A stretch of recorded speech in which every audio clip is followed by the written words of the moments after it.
Want entertainment designed just for you? Then check out customizable streaming TV from Xfinity. It makes your life simple, easy, awesome. Xfinity gives you customizable streaming TV options. Enjoy the most free shows anywhere on any device, and even access your streaming apps right on your TV with X1. Go to Xfinity.com, call 1-800-XFINITY, or visit a store today to learn more. Restrictions apply.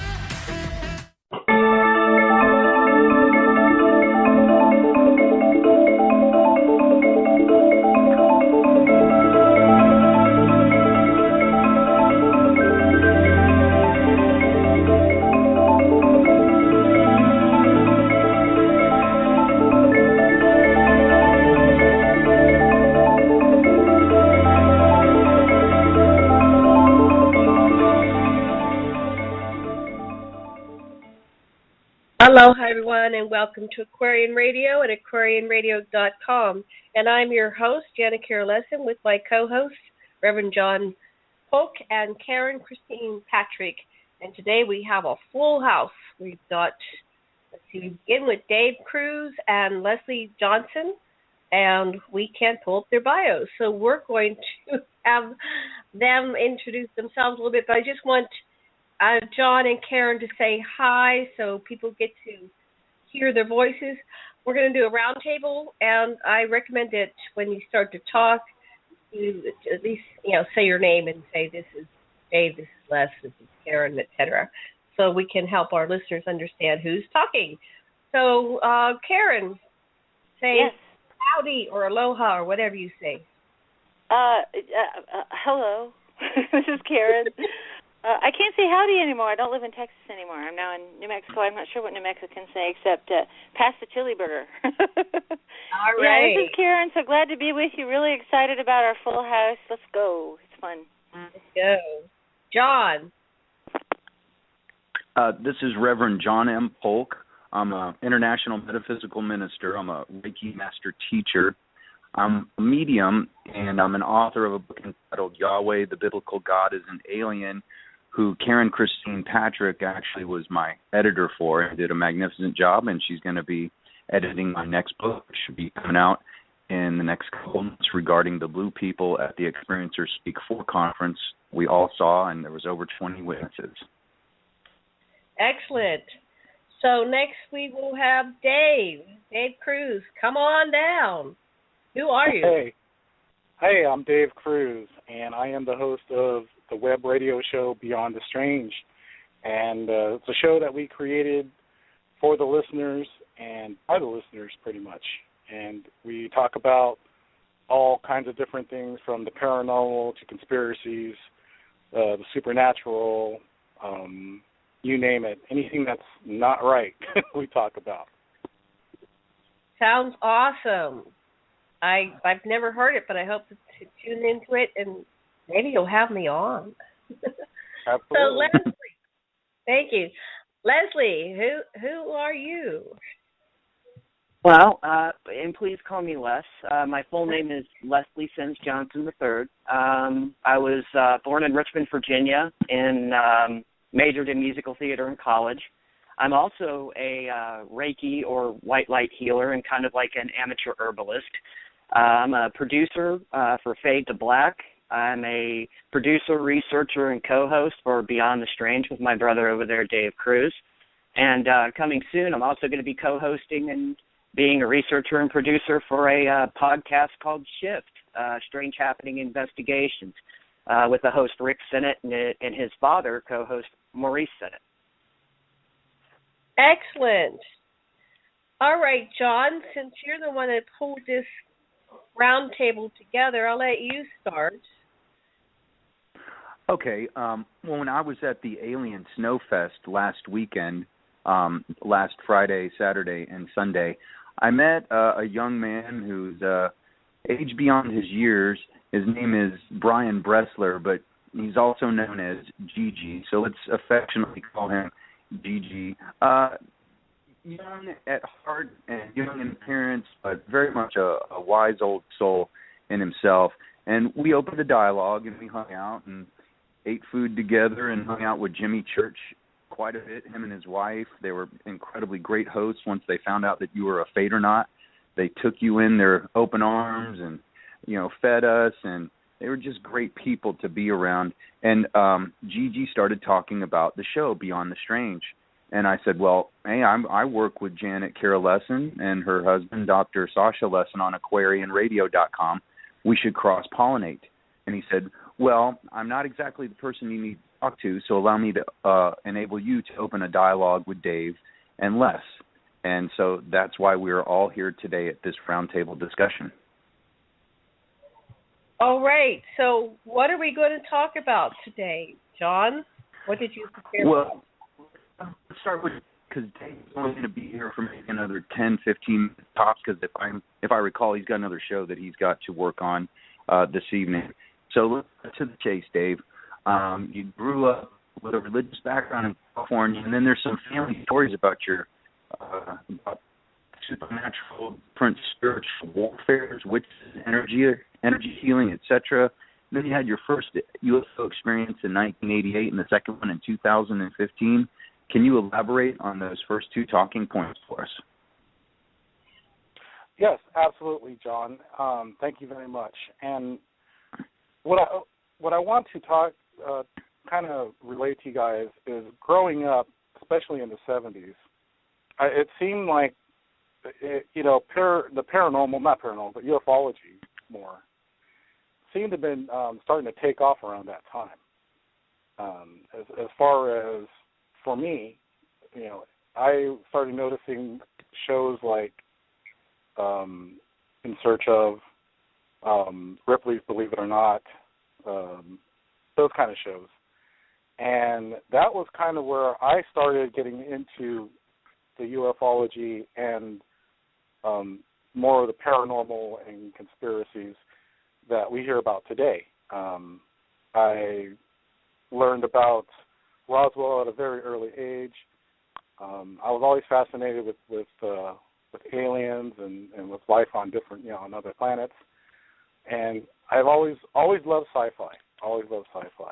And it's just been something that I've always been fascinated with.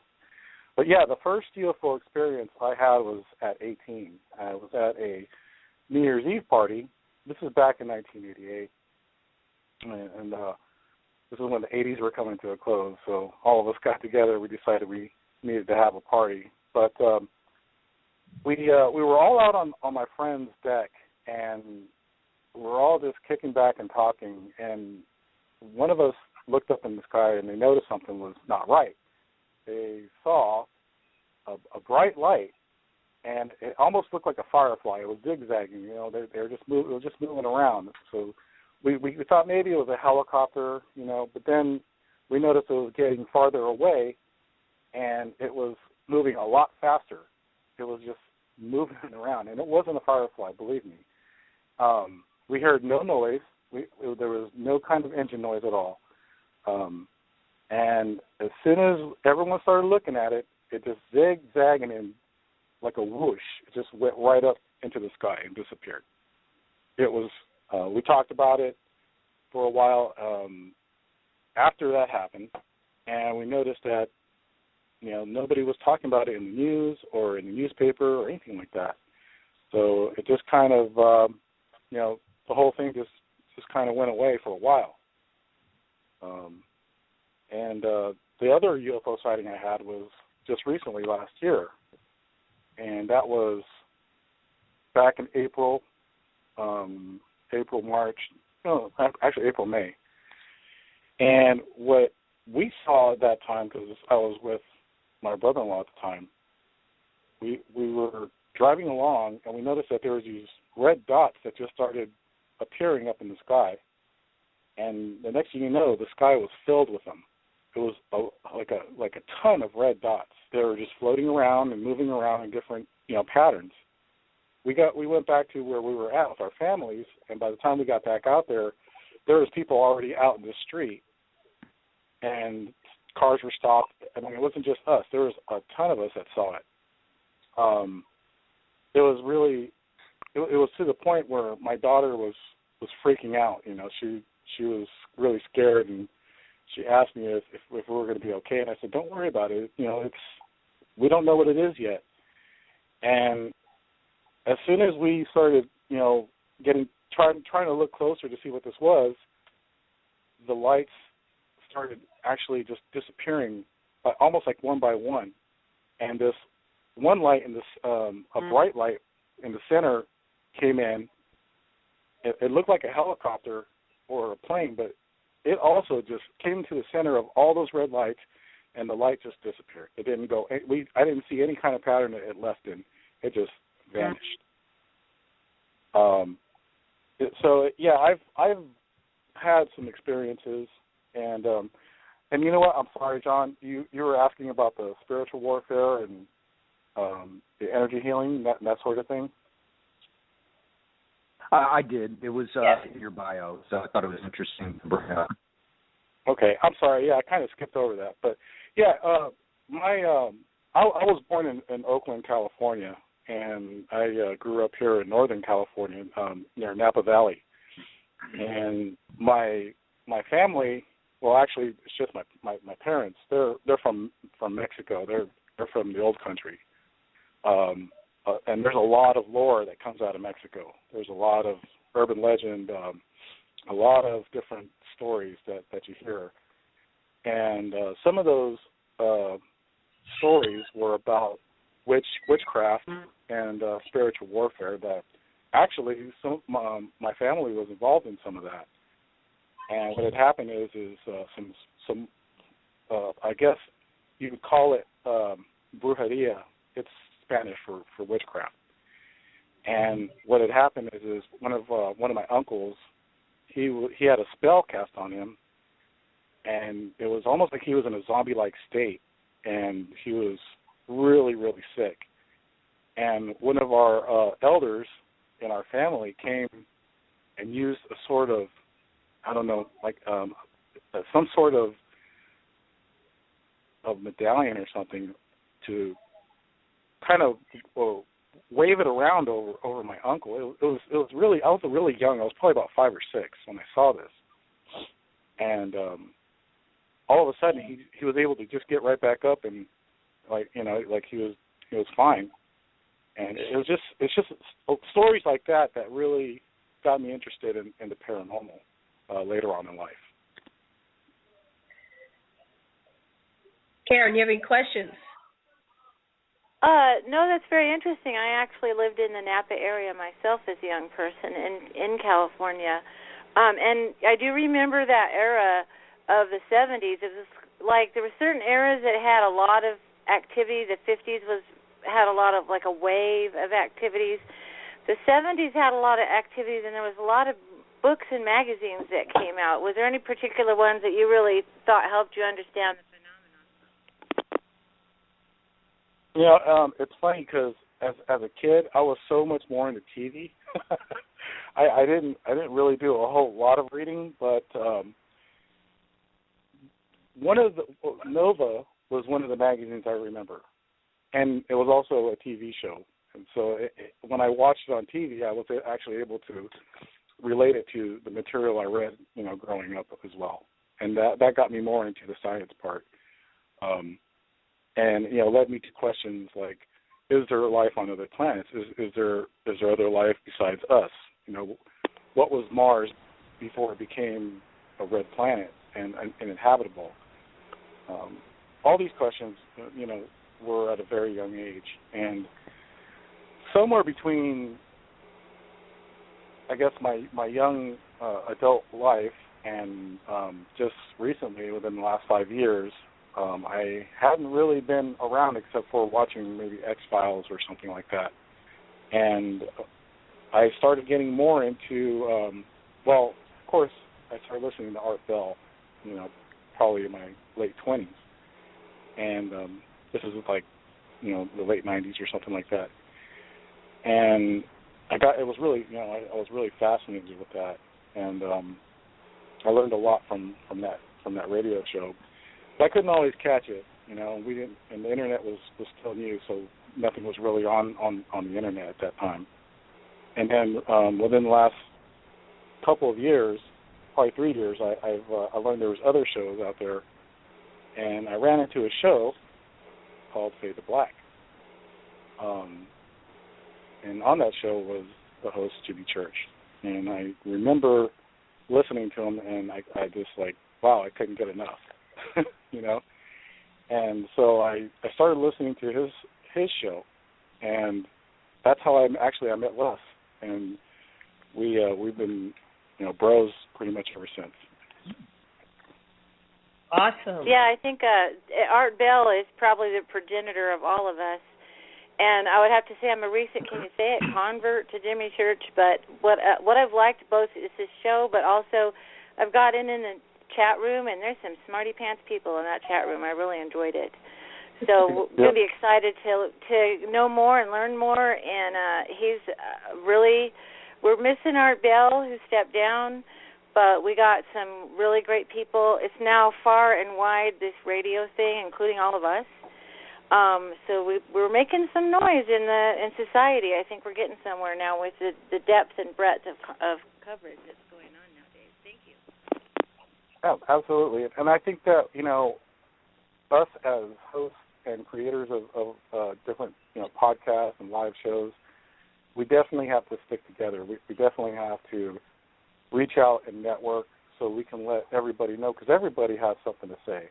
And that was the main reason I wanted to start Beyond the Strange, is to let the listener have a voice, soapbox, if you will, to be able to come out and give us their opinions and concerns. And so far, it's just been an amazing journey. And hopefully this can segue into Les's story, because Les, like I said, he joined as a co-host after we started, and it's just been, it's been taken off. What do you think about that, Les? That's a good segue. I know that you had to go, Dave, so feel free to stick around or drop off whenever it works for you. But welcome, Les, to the show, and let's start with you. What would you like to tell our listeners about yourself and your work and Beyond the Strange Radio? Thank you very much for having me, John, Karen. I really appreciate it. Well, I led a relatively sheltered life. I believed in the paranormal. I went to a parochial school, which means a religious school, Catholic, pretty much all the way up to junior year in high school. And then I kind of had the shakabuku, if you want to call it, Swiss spiritual kick to the head that maybe... religion doesn't have all the answers, and I don't mean that to offend anyone in particular. I believe everybody has the right to believe whatever they want to believe, because in truth we're all one. We're all part of each other, and that's what I kind of believe now. I picked up the first time I ever got really involved in the paranormal, and I consider it the paranormal, was when I picked up a library book that my dad had gotten from college a long time before.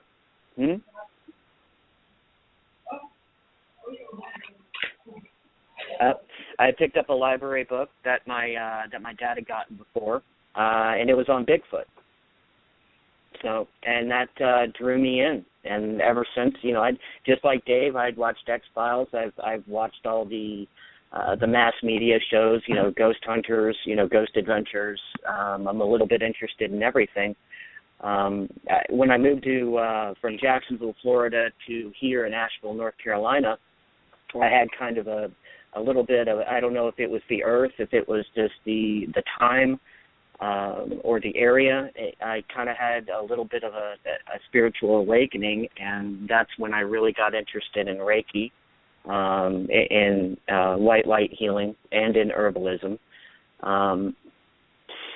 After that, I found, once again, I have to give props to Fade to Black and to Jimmy Church, because I was really against, I really didn't like, mass media. I didn't like social media, but he grabbed a hold of me, and I went on Twitter And around the we call each other Fadernauts, and John knows that after last weekend, I'm sure.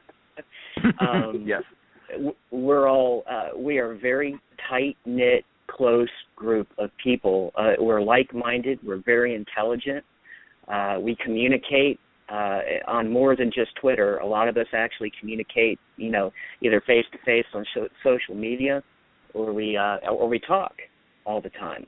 And it started by, these wonderful synchronicities after synchronicities. It's just like we were being pulled together.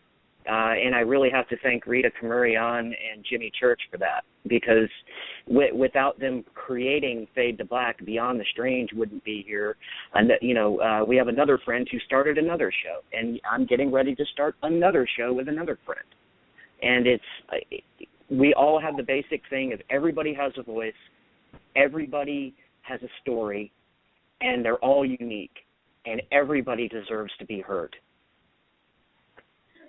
So what is this new show you're starting, and what's the purpose of the different shows? Are they different niches or just different times? Actually, Shift will be starting in a couple of months. I can't give a direct time as to that yet. We're still in the middle of setup. It's Strange Happenings, in the paranormal investigation team. It was based off of my friend and also creative producer of Beyond the Strange, Rick Sennett, and his father, Maurice Sennett. They have case files. They used to investigate, Bigfoot. They used to investigate UFOs. They used to investigate haunted houses. Some of the shows are going to be that. It's going to be in podcast format, so it's not going to be live. So it won't have, quite the social media aspect that Beyond the Strange does and Fade to Black does.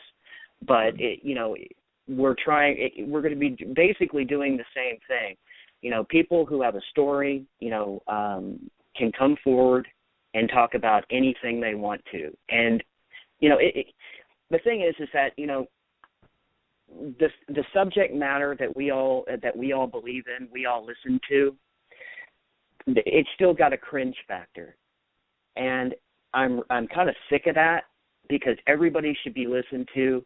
You should take everybody at face value for their story, because a lot of people, especially now with the way things are, they get laughed at. They get called liars. They have psychological problems, and that's just not true. Well, I have a story that needs to be investigated. My house that I grew up in Pittsburgh, Pennsylvania, was like a portal, an interdimensional portal, and it was very, very haunted. And all kinds of beasties and beings and extraterrestrials and interdimensionals came through that portal. It's an 1840s farmhouse, and my grandfather bought it in 1901 or something like that, 1900. And my sister still lives there. So are you going to be able to do any kind of investigations into these types of things, like the house I grew up in? I've always wanted it to be examined before, I die, or before my sister passes and loses the house. Absolutely. Why don't you get in contact? Do you have my email? If you don't, I'll tell you what, Reverend Polk, yes, well I'll as get it to her. his producer both have my phone number. Please give it to her, and I'll be happy to get her in contact with Rick and Maurice. Okay, Janet is actually our chief executive producer, but yes, I will make sure she gets all her contact information. And I have an investigation that we can talk about some other time. It's going to give everybody's information just for obvious reasons for the future. Right, absolutely. Sounds great. That sounds exciting. It's definitely, it's kind of like the house in Poltergeist, including there was an episode where one of those beasts, like the little girl, came out of the closet. It came out of the stairwell. And it was very similar to I guess they would call that like a goal,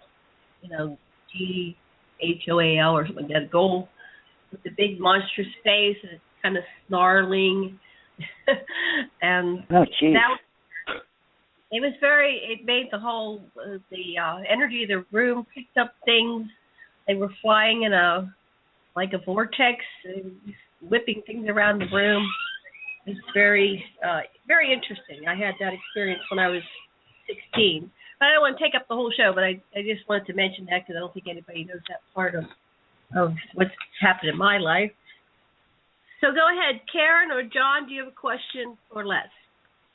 I do. How did you meet Jimmy Church, and how did you ultimately become his producer? And doesn't he have a team of producers? Or explain to us how you met them and your current relationship with them. Met them in their way. They were just the coolest people. And Rita, his wife, that you'd ever meet, you know. Oh, I agree. And to answer your question, believe it or not, it was just built on a lot of trust.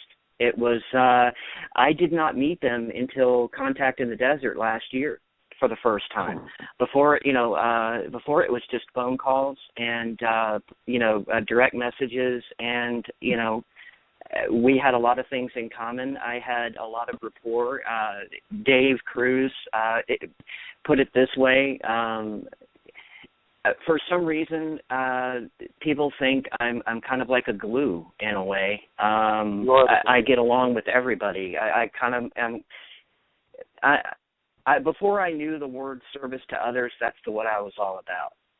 I love to help everybody. I love to listen. I'm a listener. So I kind of became an unofficial, official ambassador between like the Fadernauts and Fade to Black.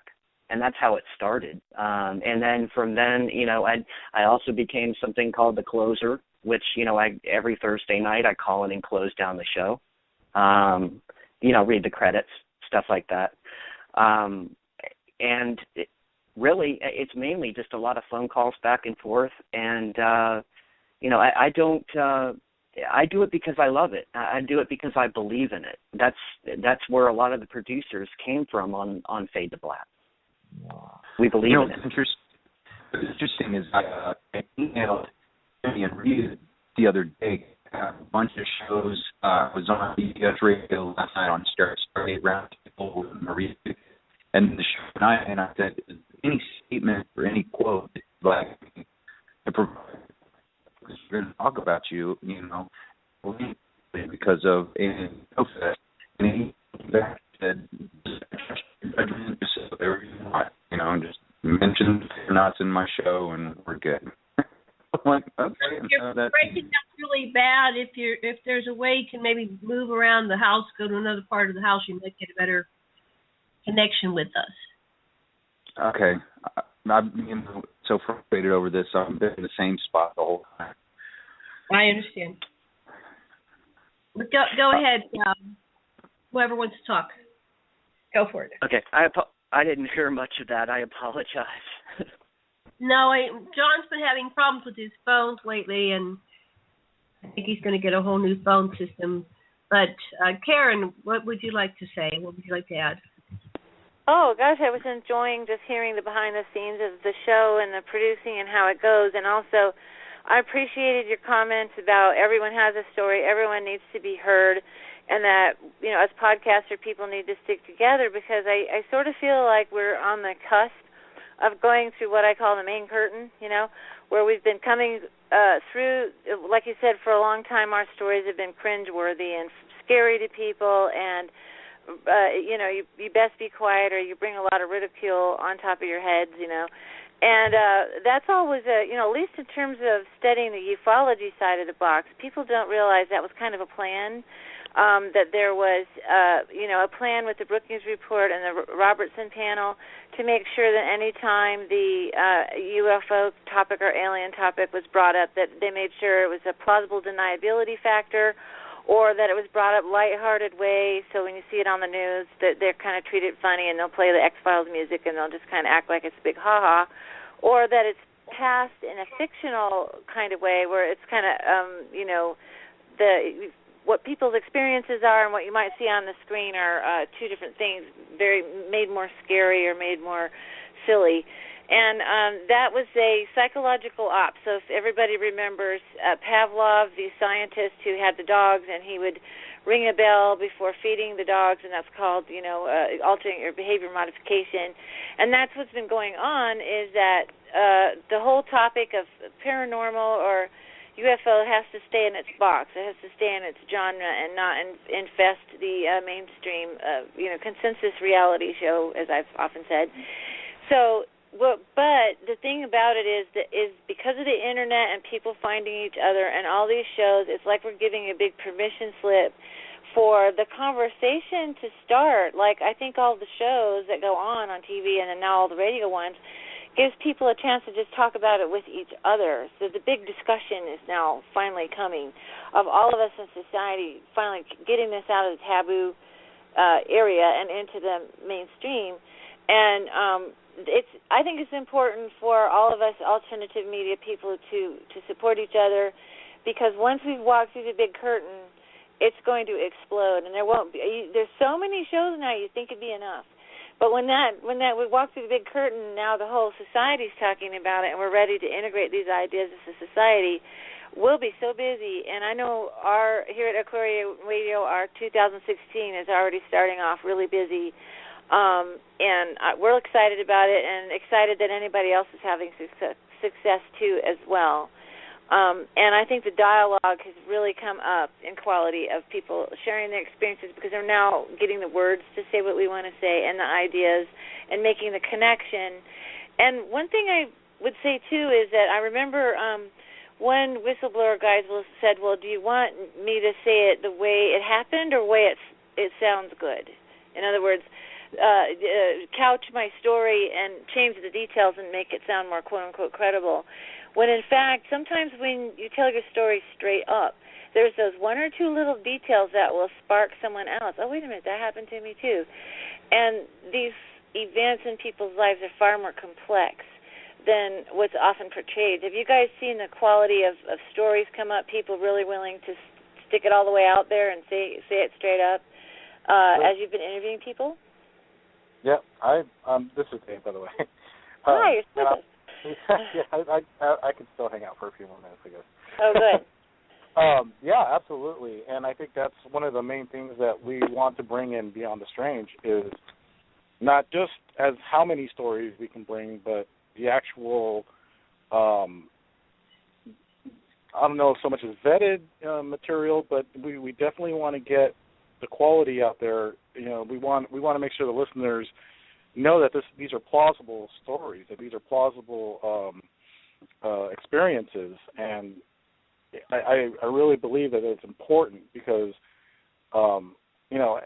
anybody can believe that there's something that they've experienced, but we don't know for sure. But I think with a certain amount of discernment, we can definitely get the experience through them, and that's what I really want to bring to the audience, is we want to get the experience as much as possible so that they can understand and feel what that person went through, if that makes any sense.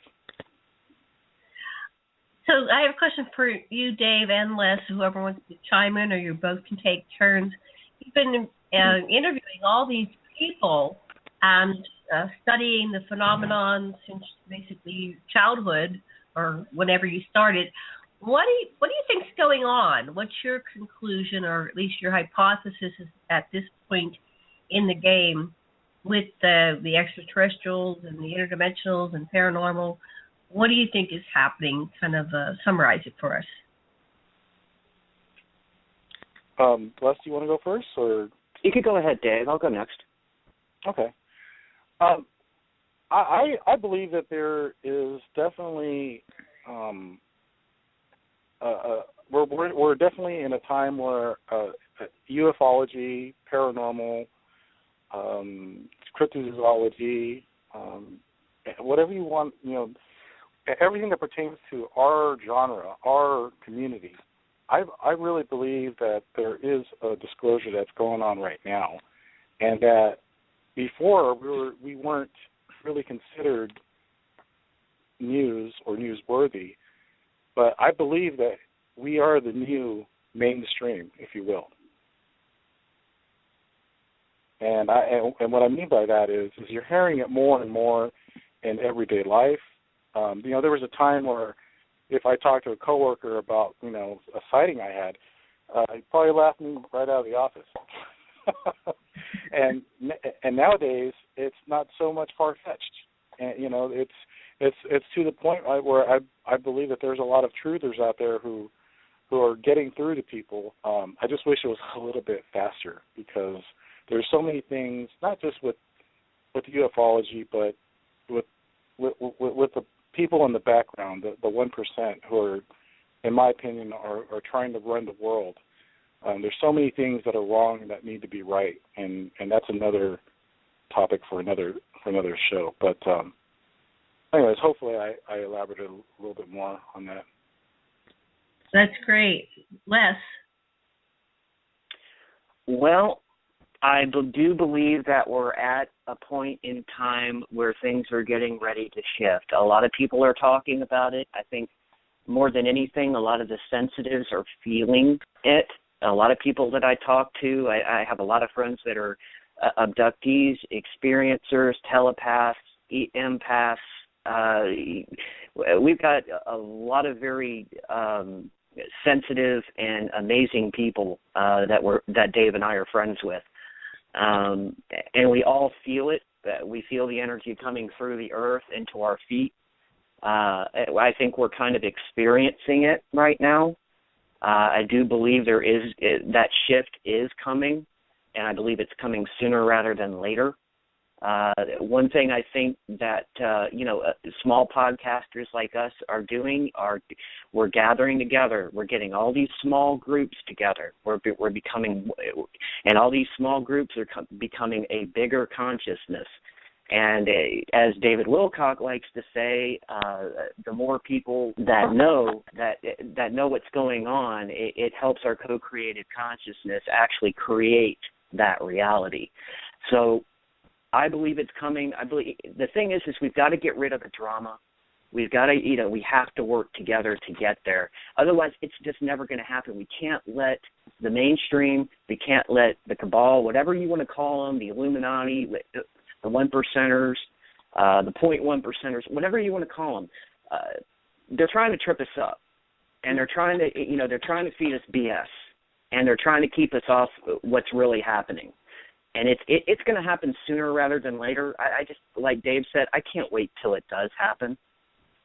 And I just wanted to thank you very much for inviting me on the show tonight, because I've had a great time. Thank you. Thank you for coming. We'll have you back again. We'll do some more at another time. So thank you both for coming. And you're welcome to stay. Go ahead. Final words. Go ahead. Oh, I just wanted to make sure that you guys please come on our show as well. We have an open door. We'd be happy to have you on as soon as we can get you on. So thank you very much. Oh, thank you. Actually, John is going to be on the show in April, and I just wanted to point that out really quick. And that our show is live on Sunday nights, 6 p.m. Pacific, and it's on the Spreaker and on YouTube. And you can get more information at Beyond the Strange Facebook or on Twitter at StrangeDays2015. Wonderful. Thank you so much. And we'll share and come on and do more together. We've only just begun. Absolutely. Thank you again. Appreciate it. Thank you. Aloha. Thank you. Stephen Les. Bye. Thanks, Stephen Les. Aloha. Bye. Bye-bye. Bye. Bye. Well, our next guests are here. I'm going to I'm confused on which one's which, so I'm just going to turn on the mics and ask who. If it works here, come on. Mr. Mike. Here we go. Area code 828. Who do we have here? This would be the one and only Micah Hanks. Glad to be in pocket for the next little bit. Hi, Mike. Thank you for joining us. And my pleasure. Gigi, Brian. I think I'm here. Am I here? Yes. Okay, great. Yes. Well, all right, we made it. Thank you for coming on toward the show. We're having a little bit of technical difficulties, so we'd like you to tell our listeners who you are, a little bit about your bio. We normally read it, but we, ran into some problems with our website, so I'm able to pull it up. So, Micah, how about we start with you? Well, sure. Always glad to kick things off. This is what they say, age before beauty, so I'm older than Gigi. That means by default I've got to go first. And I'll say also, as Gigi knows, for a guy who feels like he's 800 years old, then there is no such thing as default. It's just talk, fool. So I was born in Asheville, North Carolina. I've had a long-standing interest in unexplained phenomena, everything ranging from, again, cryptozoology and UFOs and some of the stuff that Lessin, Dave, and the guys were talking about there just a moment ago. I really kind of am interested in all of it. Now, I'm often billed as a skeptic, and that's because I am a skeptic. But let's define skepticism right off the bat. I had a beautiful time on my way up the mountain, riding up from LAX the other day, and headed up to Big Bear Lake for this event where, funny enough, Gigi, a.k.a. Brian, and I met for the first time. Talk about feeling like you've met somebody and known them for much longer. And I was riding with Stanton Friedman, nuclear physicist and UFO researcher. And he and I have known each other for a number of years. We very seldom get to hang out and talk. And as we're sitting there in Riverside, California, having lunch together, at one point Stanton looks at me and he says, Micah, I'm a skeptic. You're a skeptic. We're not debunkers. A debunker is different because a debunker will tell you, don't bother me with the facts. My mind is already made up. And I got to be honest with you. I feel like that's a very true and valid statement. What a good skeptic wants is we want to withhold judgment. We want to abstain from coming to conclusions because there's an awful lot about this world that we don't understand. That's true. And I think that no matter what walk of life you come from or where in the world you're from and what experiences you've had, many of us, again, are experiencers. Some of us are waiting to have that happen. But we all, I think, collectively know that the kinds of things that we can't explain are of importance. And I would say even to the skeptical debunkers of the modern era, if it weren't of importance to them to discuss these things, why would they put so much energy and effort behind that discussion? So I'm looking forward to this discussion tonight that we'll all share as we talk about these experiences and the nature of unexplained phenomena. And with that, I'll turn it over to Gigi. Okay. Before we go to Gigi, I have a quick question for you, Micah. What do you think makes you a skeptic? Was it how you raised, your conforming to what your parents thought or rebelling against them? What do you think went into the mixture that made Micah a skeptic? Well, I'll tell you this.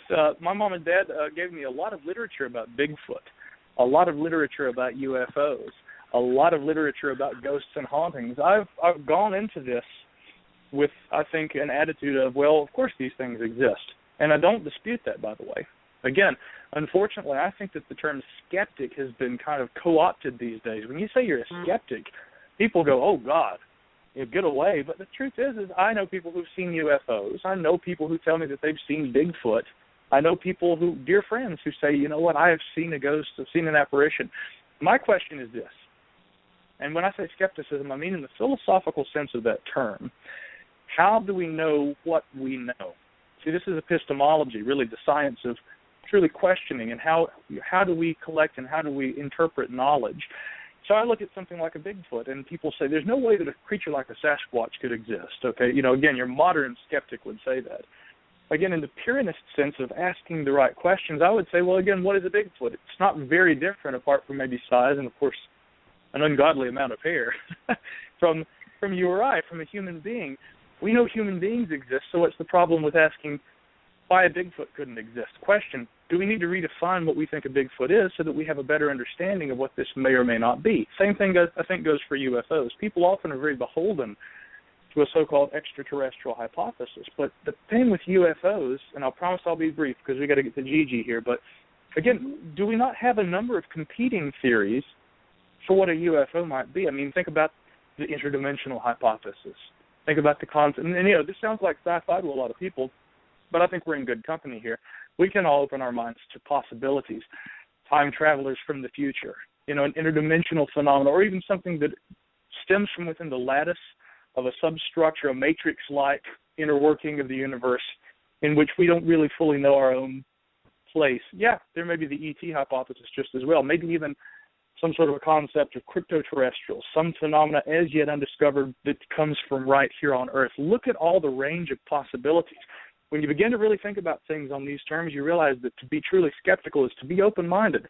And I think that's something that more people need to be these days. So let me just be very clear. I'm an open-minded tyrannist skeptic who likes to employ epistemology in a philosophical fashion. Well, thank you. Gigi. Well put. Your turn. Hey there. Hey. Howdy. Aloha. Hey. Aloha. So, yeah, I like to use the term grounded, open-minded, I think would best describe myself. But, so where would you like to start with me exactly? Oh, a little bit more about who you are so our listeners understand what went into the making of you and how you came to be who you are today. All right. Well, it was a long, bizarre, unforeseen journey, I guess. It really all started just growing up skateboarding and playing music, which wouldn't seem to have anything to do with anything we're talking about. But eventually, the skateboarding industry and the music industry is primarily, in Los Angeles. So I ended up moving out there when I was 21. And, mostly for skateboarding. That's really what I wanted to do, which ironically is the least, those guys really don't make a lot of money whatsoever. But turns out, well, first of all, it was just a domino chain of synchronicities that I didn't know anybody when I moved out there whatsoever. And all of a sudden, literally, my music idols and my skateboarding idols, which I literally had posters of them on my wall, I ended up befriending them and I ended up working with all of these guys. And these became my regular, everyday people. And it was just, that right there was already two dreams come true at once. And that just happened over a period of about a year. And then from there, and it's funny because all of my skateboarding industry connections, they all already knew my music industry connections. And it was just it's really interesting, to say the least, how that all worked out.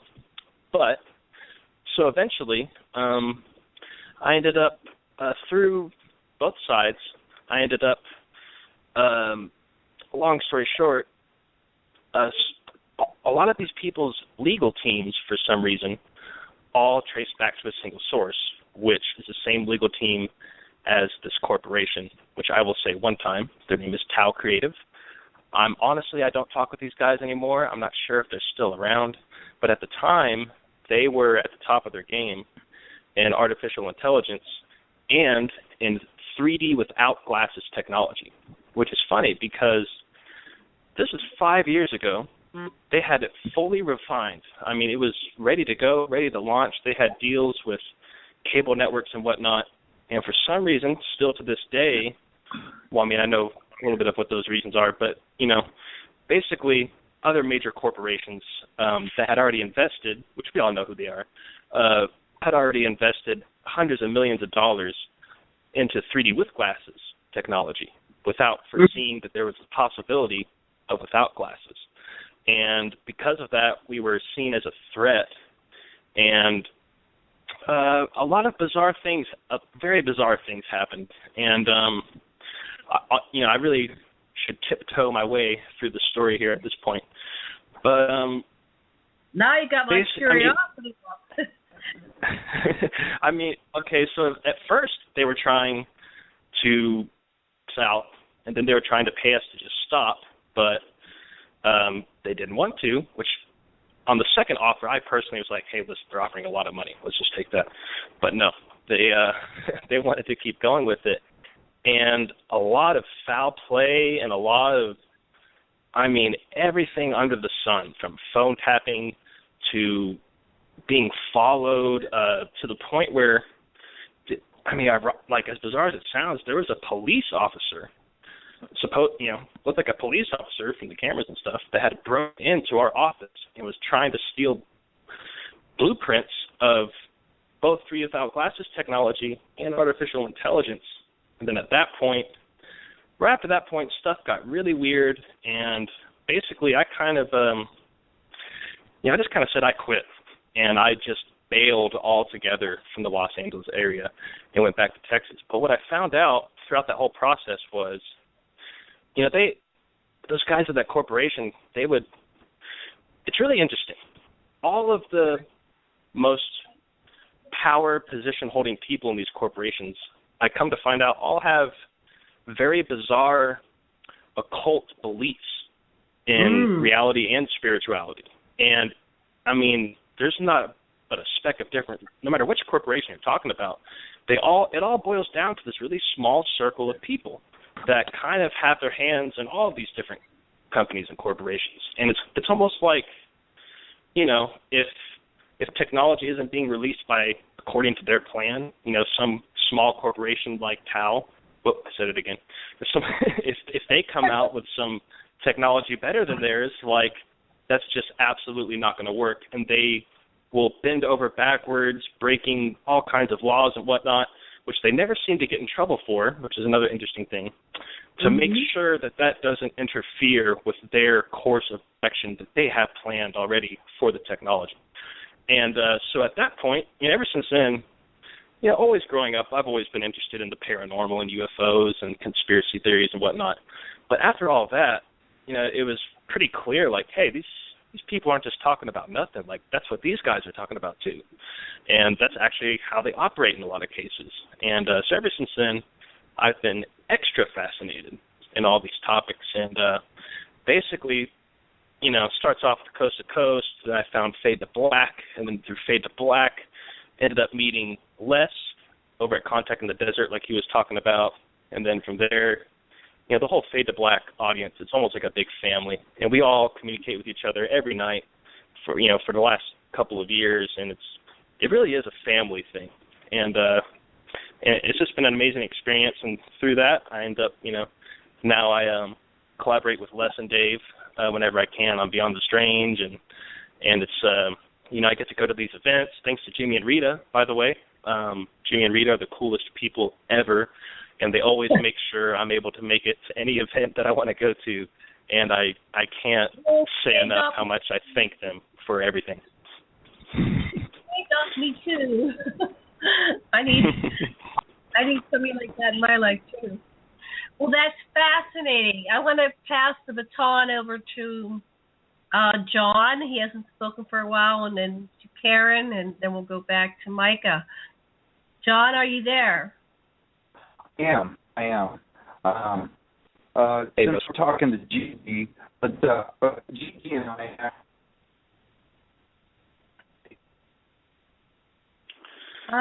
John, your poor phone. Somebody got to send John a new phone. Not working. Okay. All right. Try one more time, dear. Okay, we're going to go to Karen now. There you go. No, you sound like you're down a well or something. All right, Karen. Yes. Hello. Yes, I was just listening to these two gentlemen's stories. Was terribly fascinated. Micah, I want to start to comment with you. I appreciated your philosophy of skepticism because I bump heads. I'm in a number of different groups, Earth Anomaly, Lunar Anomaly, and so on and so forth. And we get a difference between a skeptic and what I call a pseudo-skeptic is quite vast because one's, like you said, has already made up their mind. And I dug into this topic just trying to understand the mindset, and I discovered the famous quote by Carl Sagan, extraordinary claims require extraordinary proof, actually originated with a gentleman named Marcello Truzzi, and Marcello Truzzi considered himself a skeptic. And he was also talking about pseudo-skepticism because, for instance, if you have someone make a statement of a theory or a claim, and you make a counterclaim that requires proof also, your counterclaim also would require some evidence or proof. And the nuance of that really makes a difference. One thing I know is that pseudo-skeptical people tend to use emotional kinds of arguments or have an attack, strategy. In the groups that I'm at, we get professional grade pseudo-skeptics, so we get trolls, and they come in and talk to each other and talk above the top of other people and basically use ridicule as some of their methodologies for, trying to discourage people in the group. And so when I first started groups, I was very timid, and I would just let everybody talk. And now I'm the biggest bouncer. You have no idea. I will bounce somebody because I really don't want to have our groups. I have pleasant groups, great people. Want to keep it that way, so I've learned to give the heave-ho with people on occasion.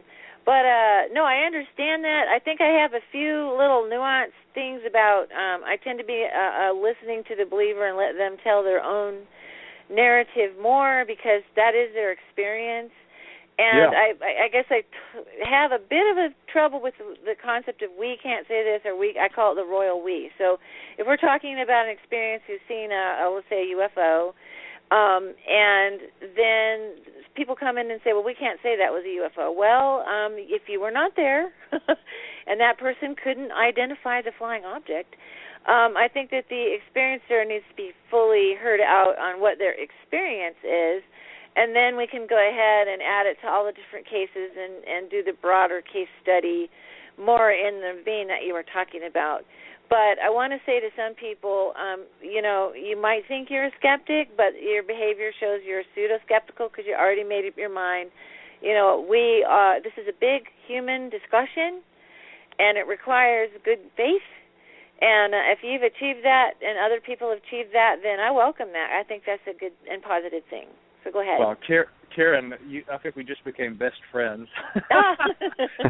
You said it so perfectly, and I cannot underscore that more because you said the two words that couldn't have possibly gotten my attention better than they did. Marcello Truzzi. Okay. Yeah. You know all about him. I want to talk about him, and I'll be brief. This was one of the co-founding members of CSICOP, okay, Committee for Scientific Investigation for Claims of the Paranormal. Now they're just known as CSI. And he left, I think, within a year of the founding of that organization because what he wanted was for the Skeptics organization to produce a newsletter that would be willing to listen to the experiencers and not completely, bash them to bits and pieces and engage in character assassination if necessary to do so. He wanted a journal that at times, if the evidence warranted such, that it would pose a advocacy, or at very least, an open-minded position toward plausible paranormal phenomena. There were other members of the group at the time, which, again, as Marcello often complained about, they would hear nothing of that. They would hear nothing of anything that was not skeptical. Now, here's the problem. Skeptical meaning that there is no such thing as the paranormal phenomena being proposed. Well, if we're trying to be scientifical, listen to me. If we're trying to be scientific, are we not to go into the discussion with an open mind and allow the facts, details, and the evidence or data before us make the determination, not make the determination first and make sure that whatever our conclusion is matches what we believed beforehand. Marcello left CSICOP because he said that there were people on that board that were unwilling to do that. They had already made up their minds. They already knew there was no such thing as paranormal phenomena, psychic phenomena. UFOs weren't buzzing around in our skies. Bigfoot certainly doesn't exist. Again, their minds were made up. That, to me, you're right, is not true skepticism. And unfortunately, despite at times, I do have respect for certain members of the skeptic movement, and they certainly even affected my life in a profound way. This attitude of we know already, or as I like to say, reverse Cartesianism, I think, therefore it is not scientific. It is not scientific. So, Karen, you've made a number of brilliant points, and I can't believe that you mentioned Marcello Truzzi because he is what I consider the cornerstone of a good, open-minded skeptic in the modern era, being the last 30, 40 years. We don't see enough people these days who are willing to be skeptical like that, and willingly acknowledge that can be skepticism. So again, you said it very well. When I say I'm skeptical, I maintain that we need good data, we need good facts, but you can't say that someone who's had an experience hasn't had it because it doesn't conform to your narrow worldview. This world is a mysterious place. We do not have all the answers. We require good data, and we need to be able to have good communication without scaring people off. And the last thing I will say for the moment is think how often the skeptics, with their hard-nosed attitudes toward alleged phenomena, think how often that hard-nosed attitude pushes people away, and they wonder why people who are, alleged experiencers who have had strange things happen, they don't want to go and talk to the skeptics. Funny enough, my friends in, different realms of life, ranging from academia to government, and they'll come to me and they'll bring interesting information to my attention from time to time. I always ask them, do you ever go to skeptics with this? And they say, why bother? Yeah. Don't bother, and this is what Stanton Friedman always says, don't bother me with the facts, my mind is already made up. So I find myself in a lot of interesting conversations, but I really appreciate that you brought up Marcello Truzzi. He was a fine man, a great thinker, and certainly not a modern skeptic, but also not a pseudo-skeptic. He was truly a thinker and an open-minded, reasoning skeptic as well. Yeah, I agree. Thank you. Micah, this is Janet. I'm an experiencer, and as an experiencer, I have to step back and ask myself what's going on. So there's a part of me that has to be skeptical, and a part of me is the person that's having experience. And so in this modern age of investigations, it's quite different than when Betty and Barney Hill came forth, and now we have all the craft that are reverse engineered or whatever's going on. It's quite impossible to actually get a clear picture of what's real and what's not. And so at the end of the road, you're just left to, what do I believe or what do I feel? It kind of goes back to the personal, and it's very personal for me where I am in my own process as a investigator, experiencer, researcher, and author. So, Micah, with all that being said, have you ever had any experiences that you can't quite explain yourself and you've got to make peace with it? That's an interesting question. I'm going to throw a term out there that I know my brother Gigi here will appreciate, and it is called, or what I call at least, paranormal porn, okay? Mm-hmm. And this term describes the full-on, grossly detailed, paranormal experience. You see a Sasquatch with its lumbering mass crossing the road in front of you. You see a saucer that buzzes overhead and lands in front of you, and little green men get out. I've never had one of those experiences. My experiences are always the subtle kind, and I'll tell you one word that really kind of sums it all up: synchronicity. The meaningful coincidences, the little breadcrumbs dropped along the path, so to speak, that lead you to a certain new understanding of things. Those are not overt. They're not in your face like everyone hopes a paranormal, quote-unquote paranormal experience would be. But, I cannot deny a number of meaningful coincidences throughout my life. I can't deny having had incredible synchronicities. And I think Gigi would agree with me. The weekend we shared up there in Big Bear Lake last weekend was laden with that on multiple levels. I think many of us were having strange things, and there's a beautiful kind of an ending to the weekend. I actually rode back to the airport with Gigi and his sister Blair, and the three of us traveling at 3 o'clock in the morning down to the California mountains. Even at that point, we were experiencing interesting little synchronicities. And so, yeah, I would certainly say I have had experiences, but they're of the more subtle variety, but nonetheless the kind of thing that I think, as Carl Jung meant when he coined that term, synchronicity, that don't necessarily make sense in our framework for what we think is our understood everyday reality. Right. I have that point of synchronicities beyond random probability. It's like, it's just overwhelming. There's something going on. John's going to try one more time. Take it away, John.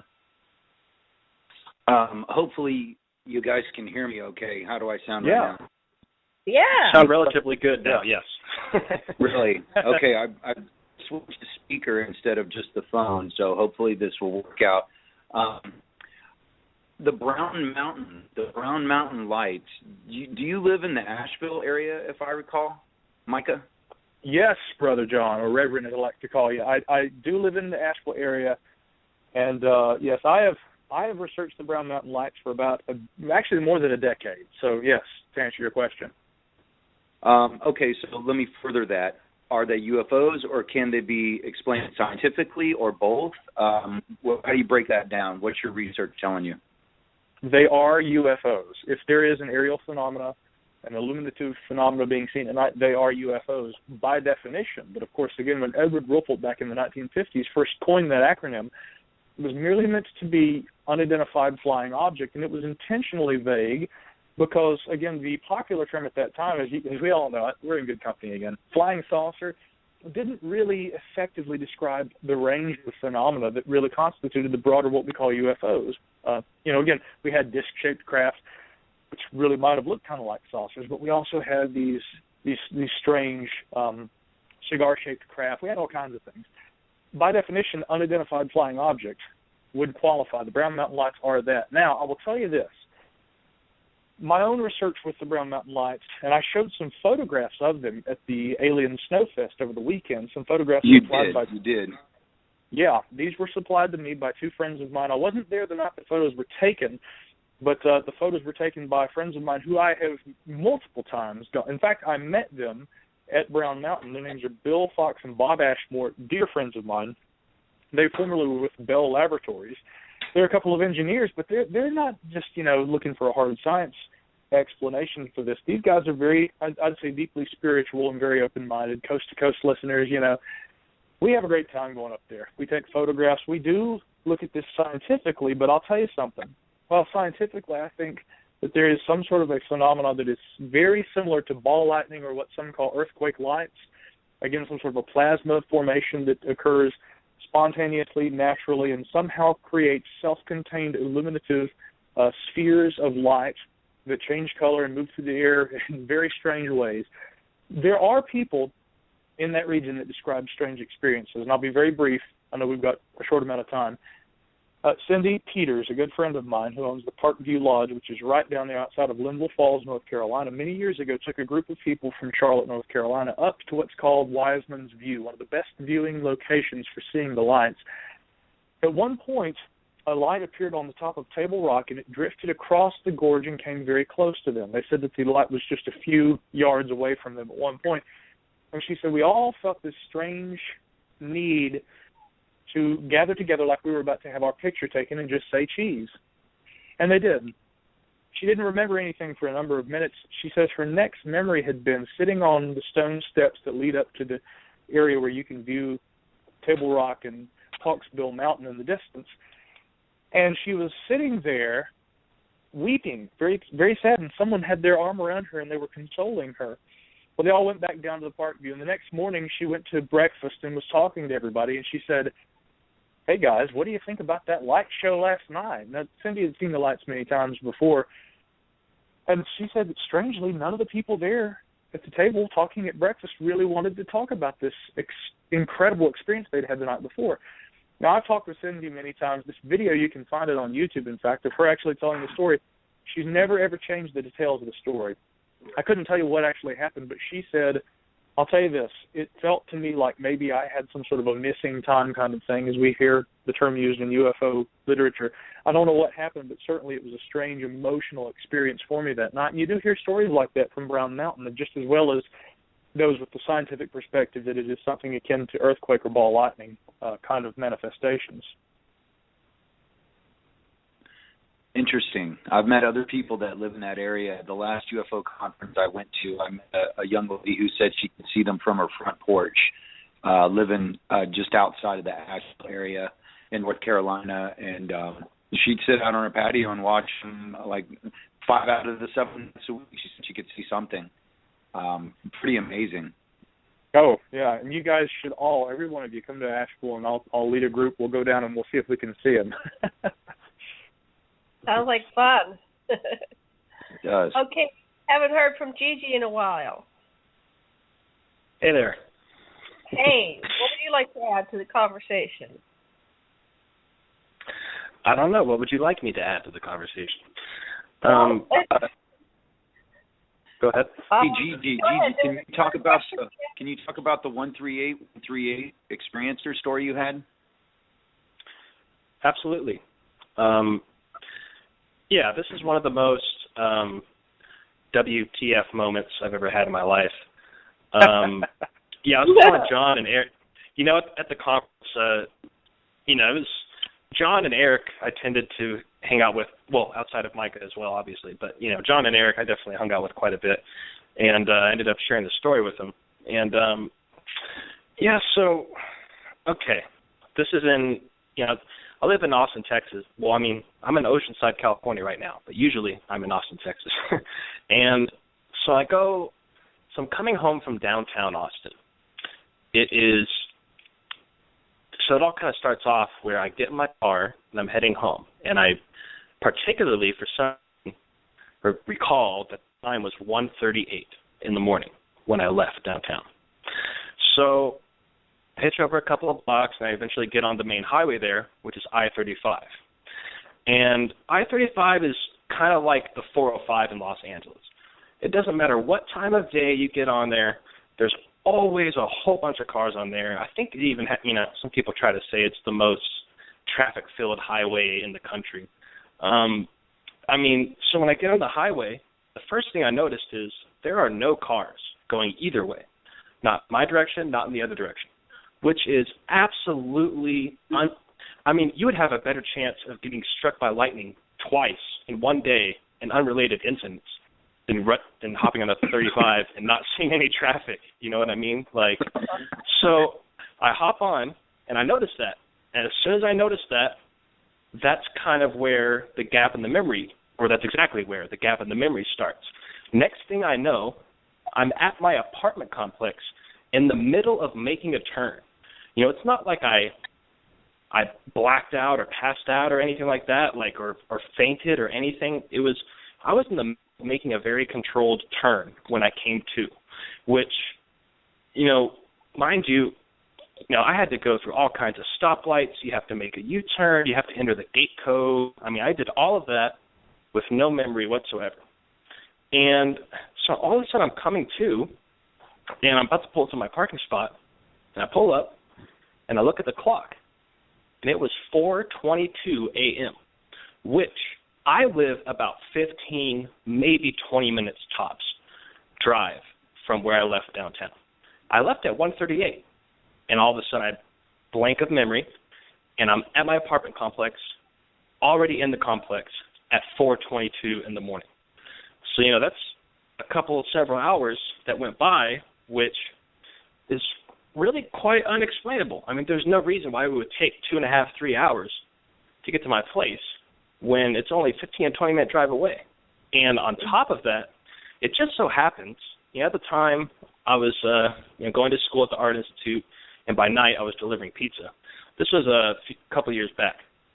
And it just so happens that day we did a little check on all the drivers' cars. And part of that was, writing down the mileage on our vehicles, which not only do I remember, but I went back and checked the next day that my mileage was recorded at about 140,000 miles. But after this happened and I pulled in, later that day, all of a sudden, when I pulled into my parking spot, the mileage read 138,000 miles, 138, or 138, 138, which I particularly remember leaving at 1:38 in the morning. And so quite literally, my mileage went backwards.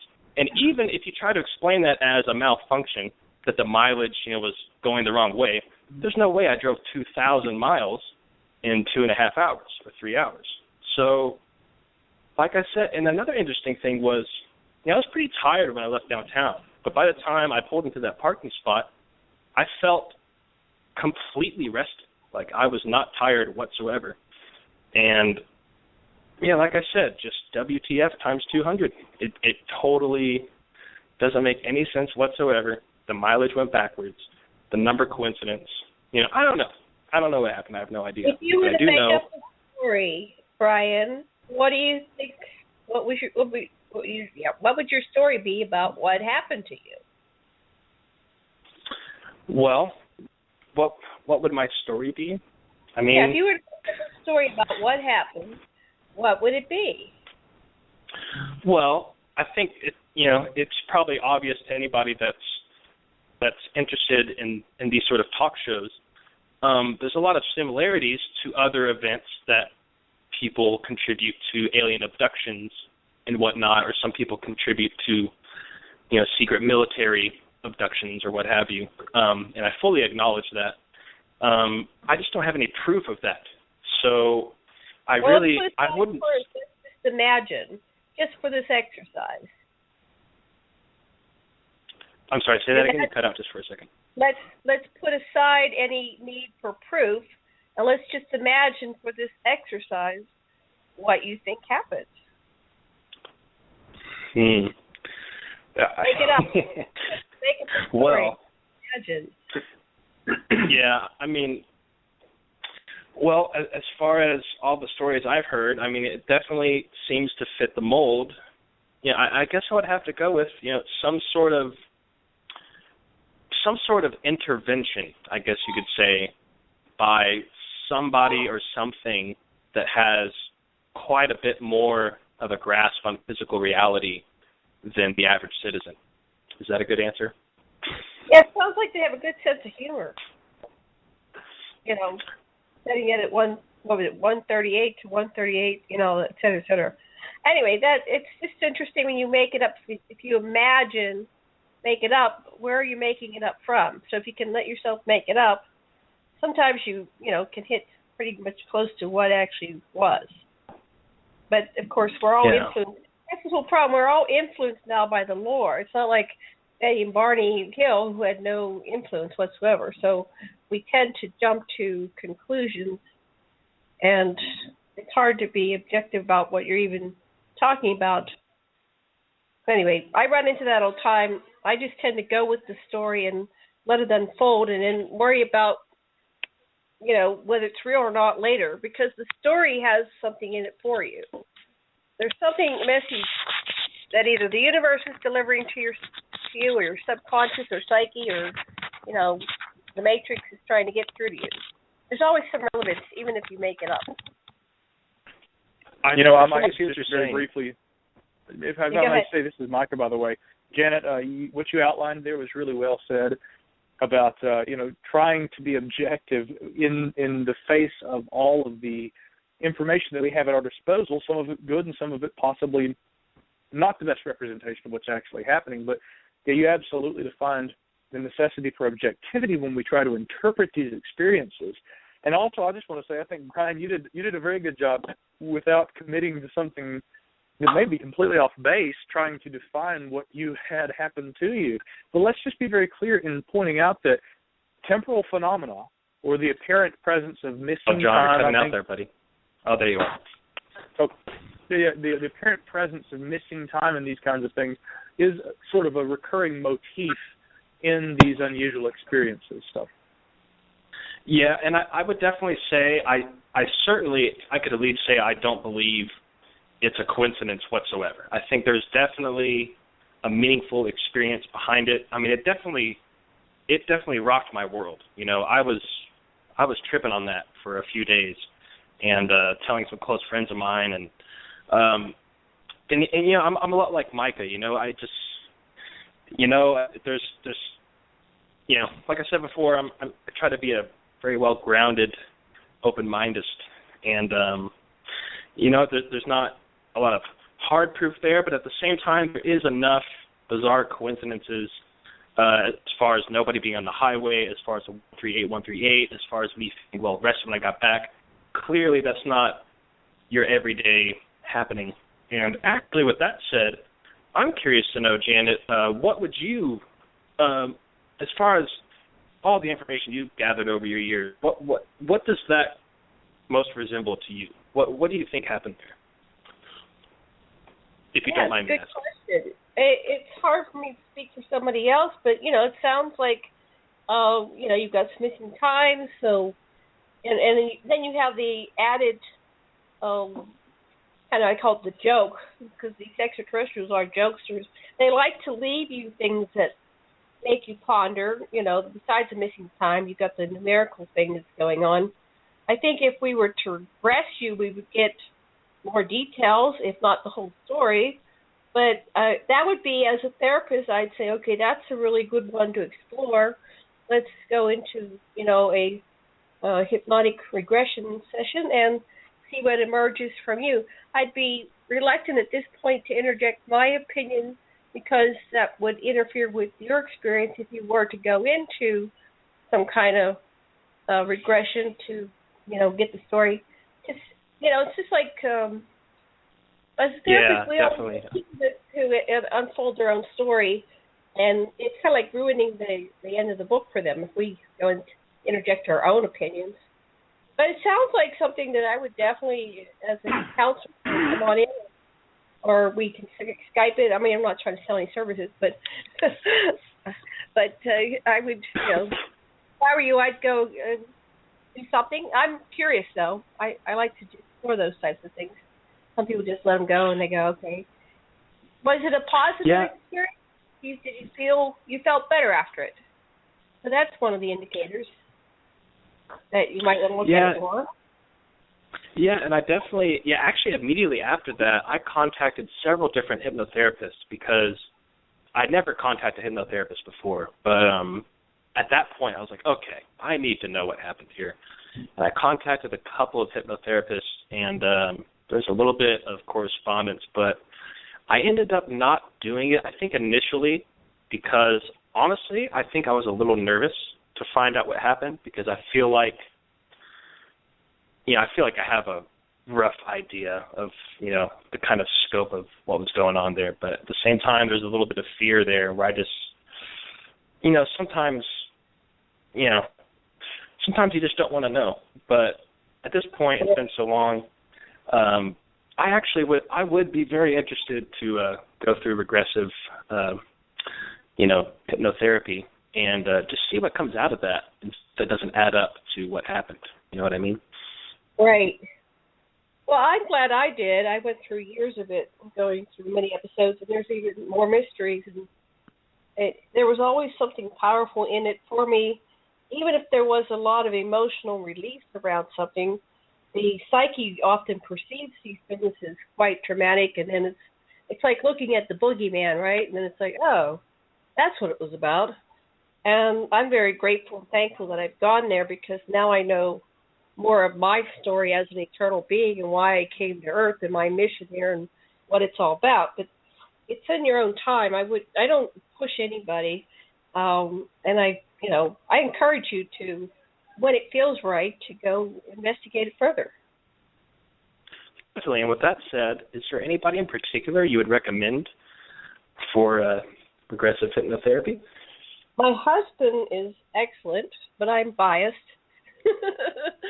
And Barbara Lamb, I like Barbara Lamb. She's one of my favorites. Where are you, a northern or southern? Yeah, those are right. Currently, currently I'm in.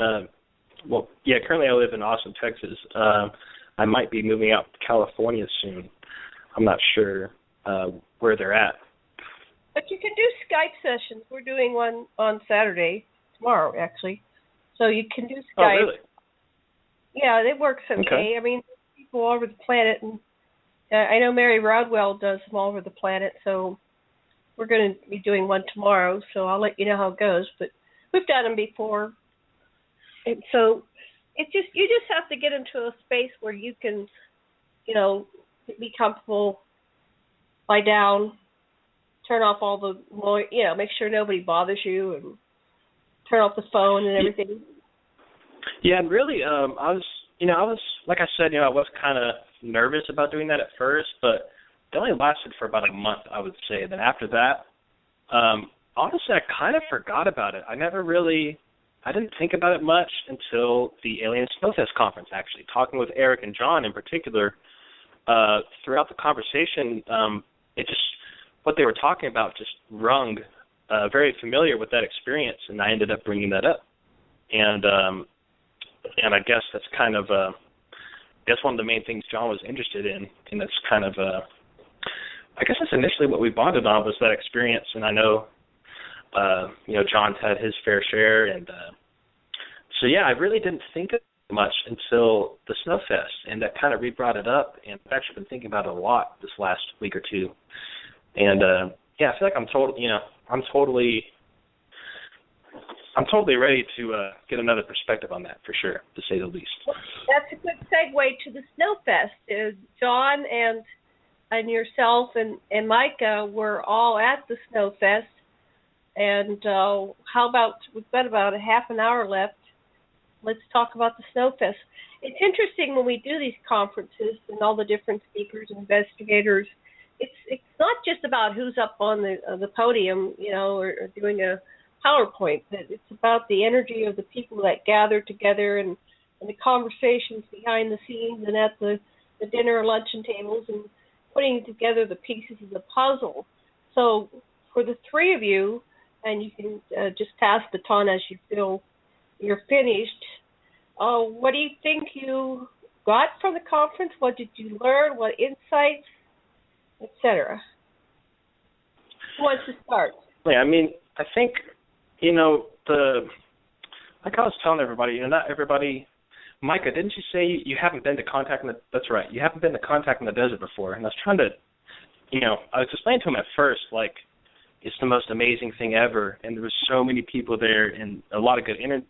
But in a way, that Big Bear, there certainly wasn't nearly as many people at that one. But I think that's also the same reason why it was more profound for all of us, because it was such a, by the end of the weekend, everybody got to know everybody, whether it be speaker or just audience member. And there was happening between people, like me and my sister and Micah, for example. It's like we just really hit it off, and John and Eric too. We shared all kinds of experiences, and it's like, and even George Norrie, it seemed like he was just as hyped as we were to meet everybody, and it was just, I can only describe it as a beautiful experience.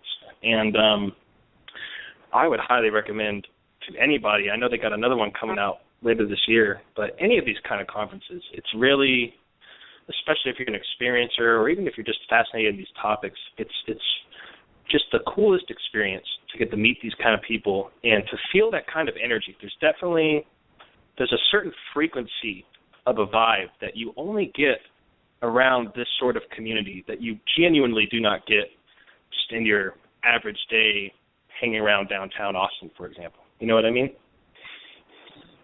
Yes. So, John, what would you like to share? And then back to Micah. Real quick, your 138 experience, I had pretty much an identical experience when I worked out at Walt Disney World. I left for lunch, and I was the sales manager for a company that didn't work for Disney, but we worked on Disney property. And I had a half an hour for lunch. It took me an hour and a half to take my lunch break.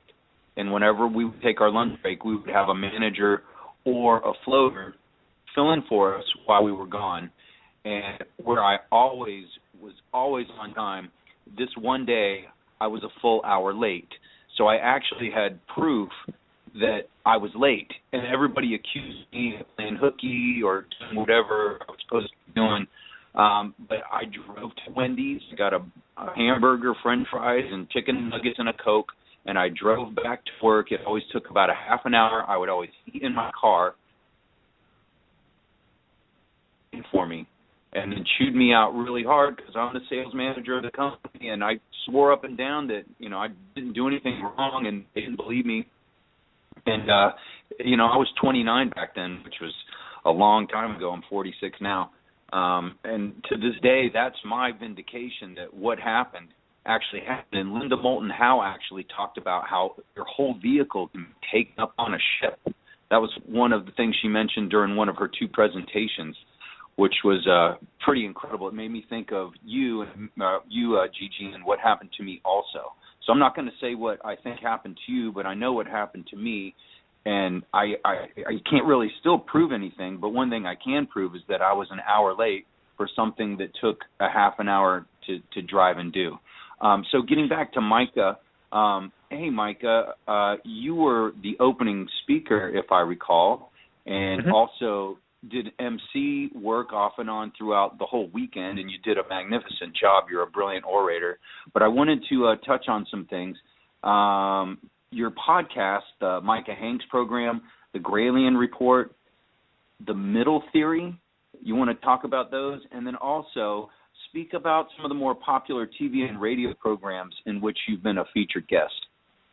Well, certainly. And if I may also really quickly say, with regard to, because I know we're talking about the conference a little, my own experience, I go to a lot of conferences. Every year I at least do 3, 4, sometimes more than that events. And my experience at the Snowfest was a funny one because Trevor Potter, the gentleman who put this event on, he's a wonderful guy. And when he contacted me back late last year, he had spoken to Stanton Friedman and to George Norrie, whom he had met at the Contact in the Desert event. And he said, the folks at Coast to Coast recommended you. They said I should get in touch with you. You'd be a good speaker. And I said, well, I can speak, but I can help introduce you to some important people, namely Ray Hobbs, my dear buddy at KGRA Radio, and, of course, Jimmy Church. I put him in touch with both of those people, and the rest is history. And it's really cool because it was just a little community, a little family of people all working to help Trevor put this thing on. I honestly had no idea on my way up that mountain what would happen at that event, the people I would meet. And it really started with Tracy, Trevor's twin brother. I mean, think how strange this is. The guy who's putting on the conference sends his twin brother down to pick me up at the airport. Really? Yeah, and I'm riding up the mountain with he and Stanton Friedman having this brilliant discussion. The first night there, I'm walking up the street and I hear, Micah. I look across the street, there's Jimmy Church, and Jimmy and I have been friends for a long time, never met in person until that moment. We locked heads, locked arms. That same night I met Gigi, bought him a drink. Next morning at breakfast, met his sister Blair. Linda Moulton Howe and I really reconnected on a deeply spiritual level, I think. A lot of people you guys wouldn't, and I wouldn't, but a lot of people today in this secular culture in which we exist, people roll their eyes when you say deep spiritualism. But I don't think that's a foolish way to see the world. I am a deeply spiritual person. I truly am. I think you can be, by the way, Karen will appreciate this, you can be deeply spiritual and skeptical too. And I'll even say that Martin Gardner, the very vocal skeptic and very vocal opponent of pseudoscience, also said, I believe in a God. And he says, there's no evidence that anyone has ever given to me that either confirms nor denies the existence of a God. To my liking, I can't rule out that there's a creative force in the universe. Again, it's interesting because on one occasion I met George Carey, former Archbishop of Canterbury, at a conference. And my father and I went to speak to him. And he had given a lecture that day in which he said that faith is the opposite of certainty.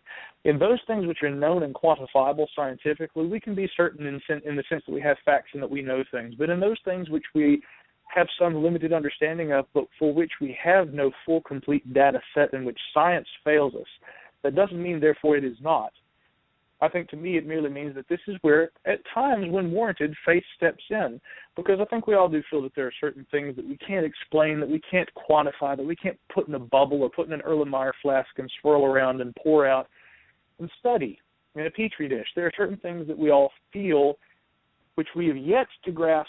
Maybe that will not always be the case, but our attempt and our approach through the scientific method is incomplete. And I think that we're blessed not to know all things, truly, because that leaves some of the mystery. And this weekend up there at Big Bear Lake, I think a lot of us felt a little bit of that mystery. The kind of things, I felt sensations and feelings and connections with people I had not felt in a very long time.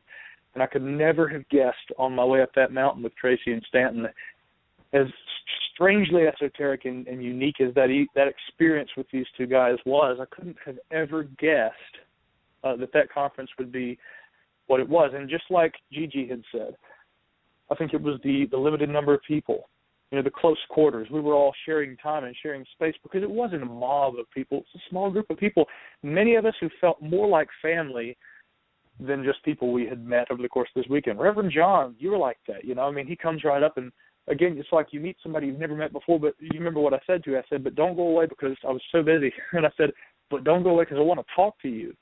And it's because you just want to connect with people like this. So anyway, I just wanted to say that truly it was a very unusual experience. And corresponding, I've stayed in touch repeatedly since the event with a number of people, including Gigi and his sister. And I told her the morning after the conference, in fact, I just got back to Asheville.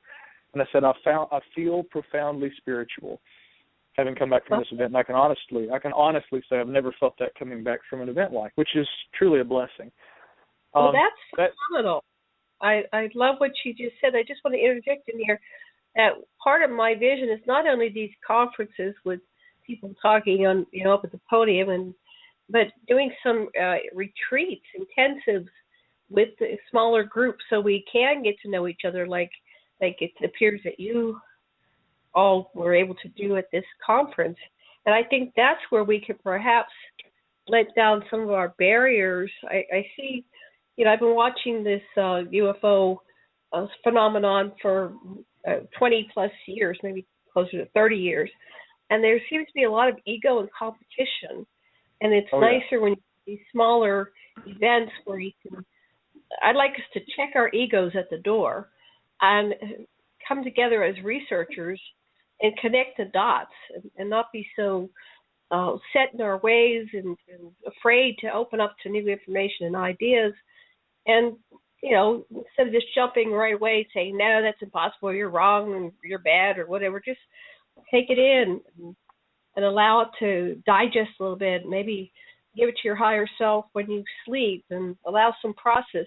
And then at the end of the conference, I think we're going to emerge with a whole different paradigm, perhaps one that's more closer to a win for all rather than me against the apparent other who's against the cabal, the Illuminati, or whatever it is. So that's just my concept. I'm a very spiritual person, and I'm also a UFO investigator. Yes.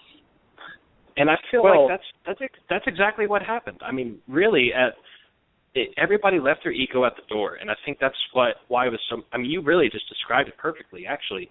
I mean, that's exactly what happened. Whereas Contact in the Desert, don't get me wrong, it's also just as amazing of an experience in certain ways, but there definitely were some egos that snuck in through the door, if you know what I mean. But but Big Bear, it was definitely just like you described. I mean, everybody came in there not expecting what was about to happen. Everybody had a more beautiful experience than they expected. Everybody walked out of there with some sort of spiritual revelation, as far as I can tell. And that's why it was so amazing.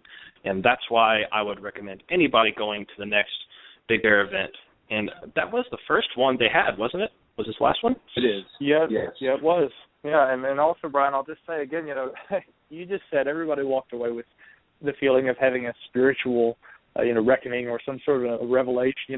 For a lot of people, they think that means you stood on top of a hill naked and let the sun and the rain beat you down and the winds blew you over and that you made love, to a bear. No, it doesn't have to be all of that. So, but you guys know what I mean. It doesn't have to be all that. A spiritual revelation, again, like the synchronicities I was talking about earlier, it can be very small. It can be very private. It can be very personal. It can be profound. It can be as simple as driving down the road, I think, and seeing a sequence of numbers over and over again. And many of us have had that kind of thing happen. As we were standing here, we're sitting here, depending on whether you're sitting or standing, as we're talking, I was thinking, this is so strange, but I was thinking about the meaning of the little, XO that people use, I love you, and messages. I was thinking about that. And I went and looked on Twitter at that very moment, and if I kid you not, William Shatner, a Star Trek fan, had just tweeted to his followers a great big red XO. I mean, that's that's a very small example, but these little sorts of things, they happen all the time. And how cool that a synchronicity while we're on this radio show would happen like that behind the scenes. And the message, of course, the underlying message is what? Love. You don't have to have synchronicities to understand the importance of that, but that was a meaningful little coincidence that happened even behind the scenes during the scope of this conversation. That's awesome. Okay. And I mean, even just... you go ahead. Oh, I just thought, if you have something important, come in. Oh, it's 39 before the hour, so let's see, we have 10, I don't know, can't count. I'm too tired. Whoever, jump in. Popcorn, who's next? Me, I want to jump in. Okay. All right, let's hear it. I want to jump in synchronistically from what Gigi just said because of the numbers 1, 3, 8. That's right, 1, 3, 8, 3 times. 1 meaning 3 words, 8 letters. I love you. That's a very That's amazing, actually. And, I mean to tell you about this, Mike. Actually, I'm surprised you never talked about this. Okay.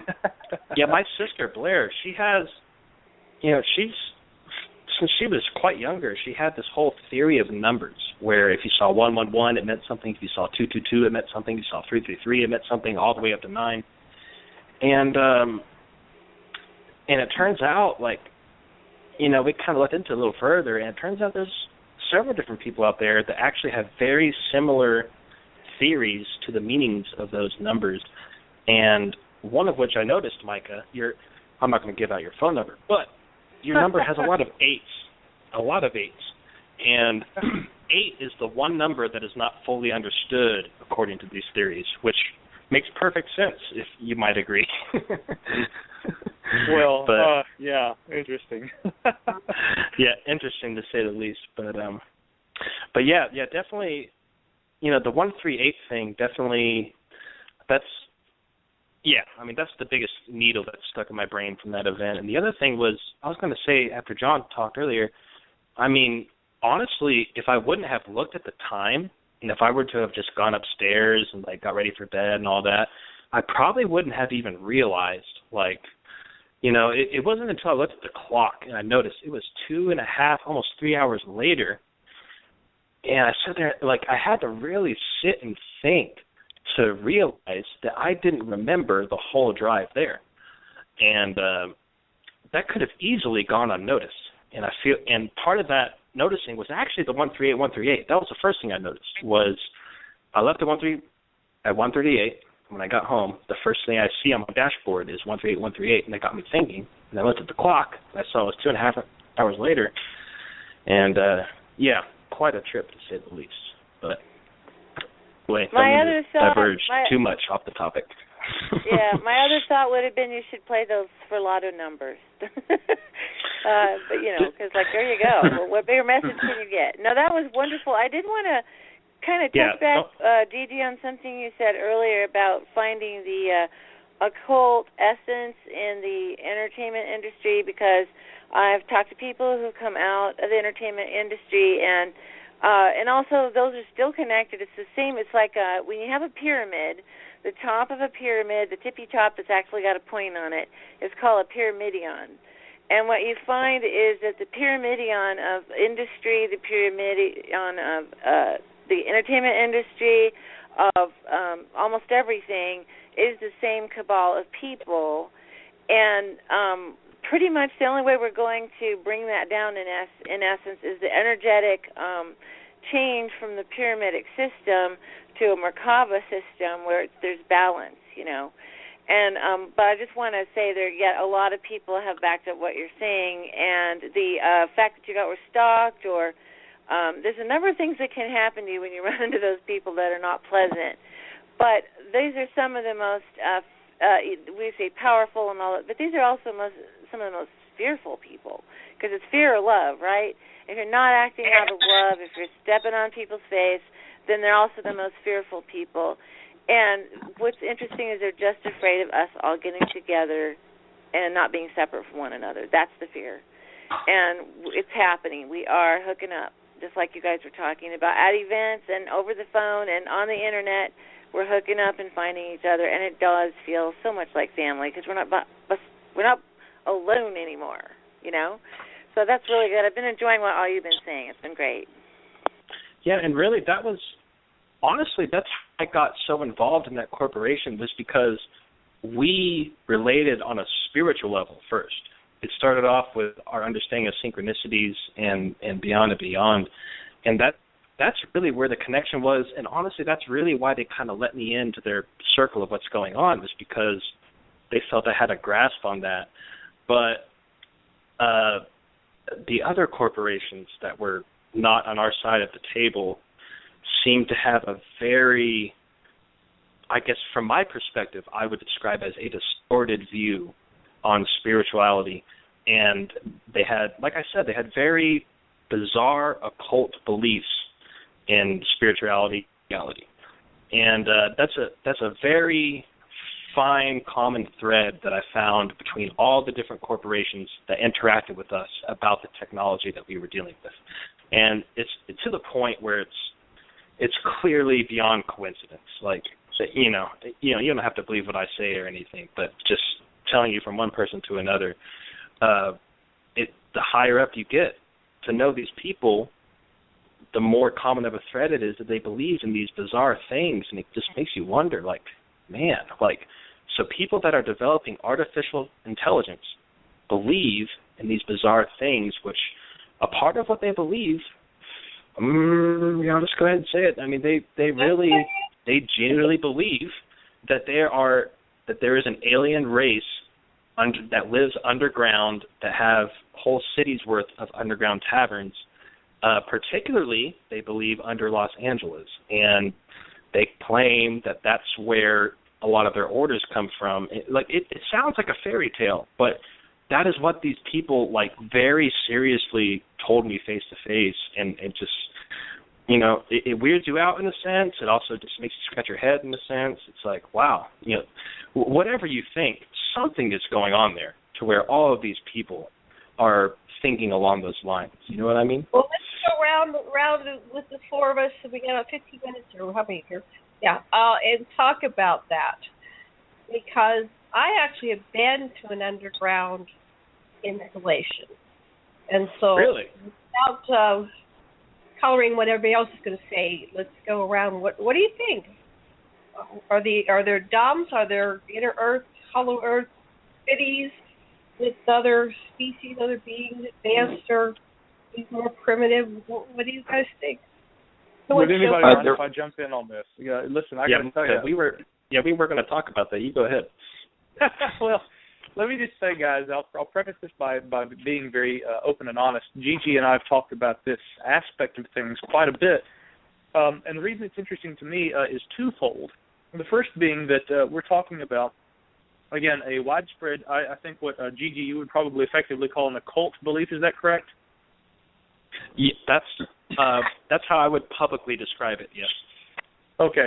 So what's neat about this to me is that, first of all, I live in the Appalachian Mountains, and part of the mythos that I associate with the question that John asked and I didn't get around to my podcast, the Graylian Report, I kick off every single episode with this funny little tagline, from hundreds of miles beneath terra firma in the depths of a hollow earth, live from the Graylian bunker.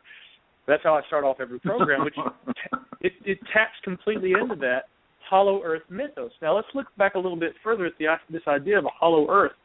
Okay? Prior to the institution of National Socialism under the Third Reich in Nazi Germany, there was this belief which stemmed from ancient Teutonic mythologies, but which, of course, was incorporated into this organization called the Tula Society, which involved an actual race, a master race, if you will, of individuals that existed, guess where, below ground. The Tula Society, of course, has been very instrumental in the occult underpinnings of what became esoteric Nazism, which were incorporated into Heinrich Himmler's SS, and really, frankly, I think, inform the informed historical reader that the Nazi movement was not merely something that was political, but it was also a sort of a spiritualist movement, an occult movement, very much so. If you'd like to read more about that and learn about it, Peter Levenda's excellent book, Unholy Alliance, will tell you everything you need to know. But I was fascinated that this idea of a master race that existed below ground was a common thread right there. We see in the late 1940s, Richard Sharp Shaver sends along this manuscript to Ray Palmer at Amazing Stories magazine. And it's called A Warning to Future Humankind, but Ray Palmer, the editor, decides to rework it and calls it something different. His new name for the manuscript is I Remember Lemuria, and it's published in Amazing Stories magazine. And the gist of it is that there are these two warring factions that exist below ground that are the Deros, the detrimental robots, and the Teros, and that they're having this ongoing battle between each other.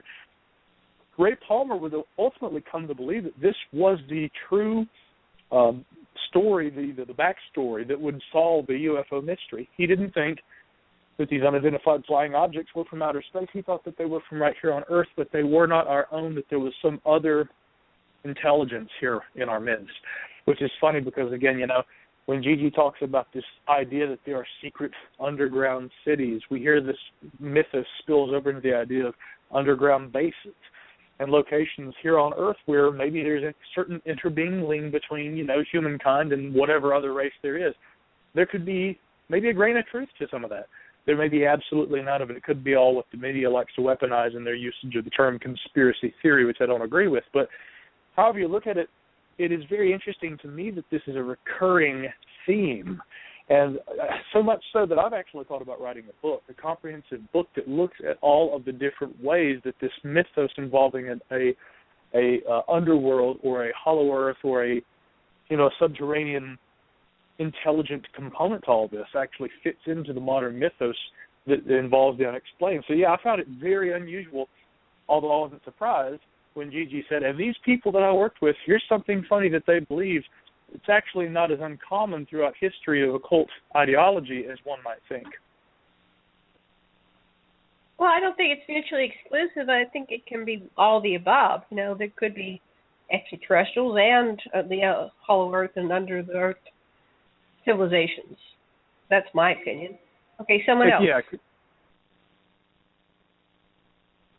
What is possible? What's possible is if you're just a very just average person and you're like a mining worker and you're drilling holes in the earth to extract ores or oil or minerals or precious stones, then you need equipment to do that. But if you can traverse your body, mind, spirit, you can actually traverse into the earth's spirit and traverse into the underworld. And Xibalba was the name of the Mayan underworld. And Xibalba actually translated into the Milky Way galaxy, which is interesting. So, that is interesting. Yes.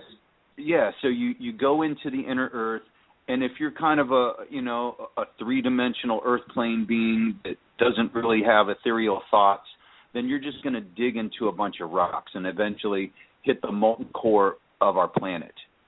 But if you can traverse your body, mind, spirit, you can actually traverse through the earth spirit into another dimension. And that's something that I understand. But, like Phil Snyder, who dug into Dulce at the Archuleta Mesa and ended up getting killed eventually because he talked about a story of running into ETs, that's a completely different story. He was a mining engineer versus, Lord Bacall, who would get into his craft, go into the underworld in a craft, and actually end up somewhere in outer space. So two different methodologies of thinking there. And that's kind of along the lines of what many Tibetans believe about Shambhala in a lot of ways. They believe, some Tibetans say it's an ideology, but some Tibetans say that it's actually a real place, and the reason why they can't find it is because you have to be living your life on high enough of a frequency to be able to perceive these places in a way, if that makes any sense. And that's perfect sense. Yeah, and it's the more you look into that, it's very interesting, and it does tie in to everything you were just talking about, actually. And I'll just say that. So if I dug a hole in my backyard for like the next couple years, I would end up on the planet Betelgeuse in the Orion Nebula somewhere, probably. You Well, it's interesting you mentioned about going there spiritually.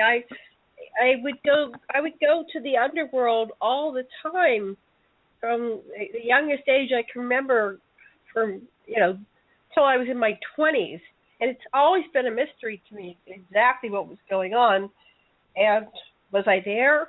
But I came across the Emerald Tablets of Thoth, and he said that he discovered the halls of Amenti, which is a under-the-earth interdimensional portal, and there he encountered, I called them the Galzu, the beings that were the Watchers, and they apparently have headquarters on every sphere to monitor how life evolves, hoping to foster and nurture sentient life forms so they develop to be enough conscious enough to be vehicles for souls to come in and have a higher level evolved lifetimes.